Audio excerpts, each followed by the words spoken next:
बिस्मिल्लाहिर्रहमानिर्रहीम। अस्सलाम वालेकुम दोस्तों, बात करते हैं इमरान खान साहब की नाअहली की असल हकीकत और असल वजह क्या है।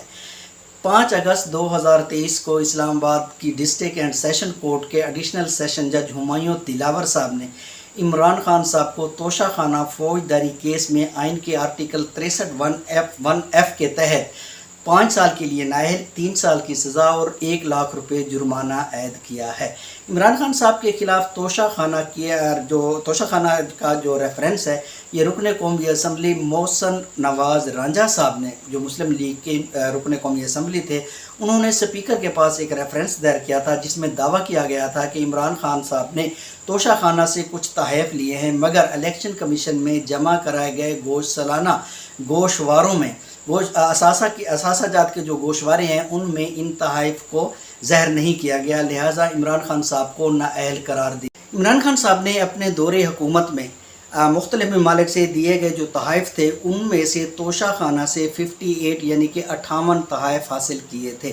इमरान खान साहब ने कुछ तहफ़ 20% और कुछ तहफ़ 50% रकम अदा करके हासिल किए थे, मगर मोहसन नवाज़ रांझा साहब ने इलेक्शन कमीशन के रेफरेंस में ये दावा किया था कि उन्होंने जो तहफ़ हासिल किए थे उनको बेचने के बाद या उन तहफ़ को असासा जात के गोशवारों में ज़हर नहीं किया गया, लिहाजा ये बदनीति पर मबनी है, लिहाजा इसे नाअहल करार दिया जाए। अब सवाल ये पैदा होता है कि हुमायूं दिलावर साहब से ये एज ए जज उनसे ये पूछा जाए कि क्या तोशाखाना से जो तहफ़ हैं वो सिर्फ इमरान खान साहब ने हासिल किए हैं?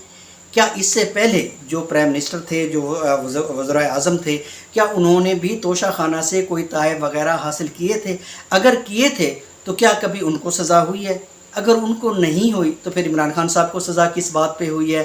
क्या इससे पहले जो केस हुए हैं, जो रेफरेंस दायर हुए हैं, उनका कोई फ़ैसला हुआ है? अगर नहीं हुआ तो फिर ये इमरान खान साहब के ख़िलाफ़ ही ऐसा क्यों हुआ है? इससे पहले आसिफ अली जरदारी साहब ने तोशाखाना से 3 BMW गाड़ियाँ ली थी, जो सिर्फ 90 लाख रुपए उन्होंने अदा किए थे। उसके बाद एक्साइज़ इंस्पेक्टर, एक्साइज़ जो महकमा होता है एक्साइज़ के कहने पे इन्होंने फिर 1 करोड़ 10 लाख यानी कि 2 करोड़ रुपए जमा करवा के 3 गाड़ियां हासिल की थी, जिनकी मालियत 6 करोड़ रुपए बनती थी, मगर उनके खिलाफ आज तक कोई केस नहीं हुआ। इसके बाद मियां नवाज शरीफ साहब ने गाड़ियां हासिल की थी, उनके खिलाफ रेफरेंस तो दायर हुआ था, लेकिन वो भी कोई मंतकी अंजाम तक नहीं पहुंचा। इसके अलावा यूसुफ रज़ा गिलानी साहब हो गए, शाहिद खाकान अब्बासी साहब हो गए, सब ने बहती गंगा में हाथ धोए हैं, तो उनके खिलाफ ऐसा क्यों नहीं हुआ? उनके खिलाफ इस तरह का फ़ैसला क्यों नहीं आया और ये सिर्फ इमरान खान साहब के खिलाफ ही क्यों आया है? क्योंकि ये हमारा सिस्टम है। जब फ़ैसले इंसाफ के मुताबिक, आइन के मुताबिक और कानून के मुताबिक नहीं होंगे, किसी की मर्ज़ी के मुताबिक होंगे, तो फिर ऐसा ही होगा।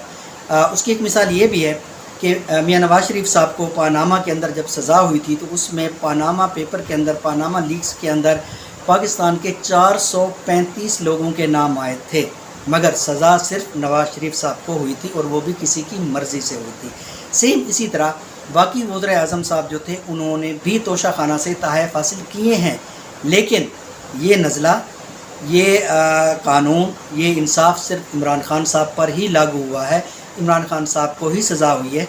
तो ये आइन, इंसाफ और कानून के मुताबिक नहीं हुई, बल्कि किसी की मर्ज़ी के मुताबिक हुई है।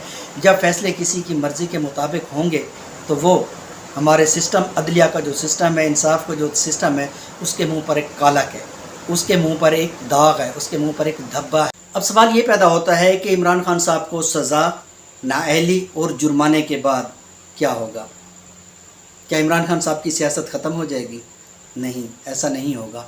क्योंकि अगर मुआरिख बाज़मीर हुआ और मुआरिख के कलम के अंदर बाख्तियार लोगों की, सहब इख्तियार लोगों की स्याही ना हुई, तो फिर मुआरिख ज़रूर लिखेगा कि पाकिस्तान का तमाम मीडिया इमरान खान के ख़िलाफ़ था, लेकिन वो इमरान खान साहब को झुका न सका। पाकिस्तान की तमाम छोटी बड़ी सियासी जमातें इमरान खान साहब के ख़िलाफ़ थी, मगर वो इमरान खान साहब को ख़त्म न कर सकी, उनकी सियासत को ख़त्म न कर सके, बल्कि लोगों के दिलों के अंदर जो मोहब्बत थी वो भी ख़त्म ना कर सके। मुआरिख ये भी ज़रूर लिखेगा कि पाकिस्तान की तमाम इस्टेब्लिशमेंट इमरान खान के ख़िलाफ़ थी, मगर वो इमरान के ज़मीर को न ख़रीद सके। मुआरिख ये भी ज़रूर लिखेगा कि पाकिस्तान के अंदर इमरान खान साहब के ख़िलाफ़ 182 یعنی 182 مقدمات درج ہونے کے باوجود عمران کی جرت، عمران صاحب کی بہادری اور عمران صاحب کی جو سوچ ہے اس کو وہ کم نہ کر سکے۔ عمران خان صاحب کو بند گلی میں لا کر کھڑا کیا گیا اور چاروں طرف سے بے بس کر دیا گیا، عمران صاحب کو لاچار کر دیا گیا۔ اس کے باوجود عمران خان صاحب کے کانفیڈنس میں ذرا برابر بھی کمی نہیں ہے۔ مورخ یہ بھی ضرور لکھے گا کہ عمران خان صاحب کو اس حد تک تنگ کیا گیا، اس قدر تنگ کیا گیا کہ ہر طرح لاچار، مجبور اور بے بس کرنے کے باوجود وہ عمران کی جرت، عمران کی بہادری اور دلیری کو کم نہ کر سکے، بلکہ اس کے جوش اور ولولے میں ہمیشہ اضافہ ہی ہوا۔